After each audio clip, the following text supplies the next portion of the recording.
Donc côte à côte, deux machines, IPC 900 à gauche, IPC 700 à droite, chargeur du IPC 900 à gauche, chargeur du IPC 700 à droite. On voit bien la différence de taille voulue par Asus. Plus de compacité sur le nouveau chargeur.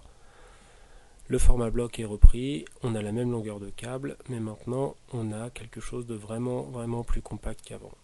Certes, il y a un fil supplémentaire qui va du secteur du mur jusqu'au chargeur, mais ce fil a un énorme avantage, c'est qu'il est standard dans tous les pays et on va donc pouvoir trouver une prise en débranchant une simple radio ou un simple appareil au Japon, le brancher sur le bloc et alimenter son IPC sans avoir à chercher une prise ou un adaptateur.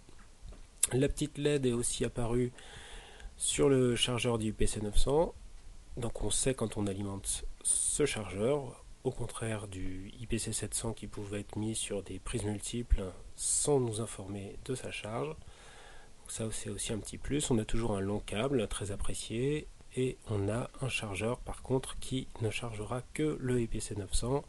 Il n'est pas compatible en voltage et en ampérage avec le IPC 700. Donc si vous avez deux machines, il vous faut les deux chargeurs pour pouvoir les recharger. La charge est beaucoup plus rapide sur l'IPC 900. Volonté d'Asus là-dessus, je pense, a été très claire. L'ampérage est plus important, le voltage est plus important, on a une charge beaucoup plus rapide. Pour les batteries, la compatibilité donc entre les machines est assurée à 100%. J'ai pris ici une batterie de IPC rose, donc en version blanche et non pas perle. On a une batterie première génération IPC 700 qui rentre sans problème dans un IPC 900.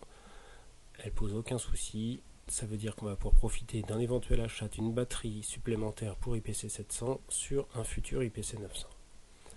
Cette volonté de garder un standard pour la série est plutôt positive, surtout quand on connaît les problèmes de batterie actuelles d'Asus et la première livraison d'IPC 900 avec ses batteries 4400 mAh.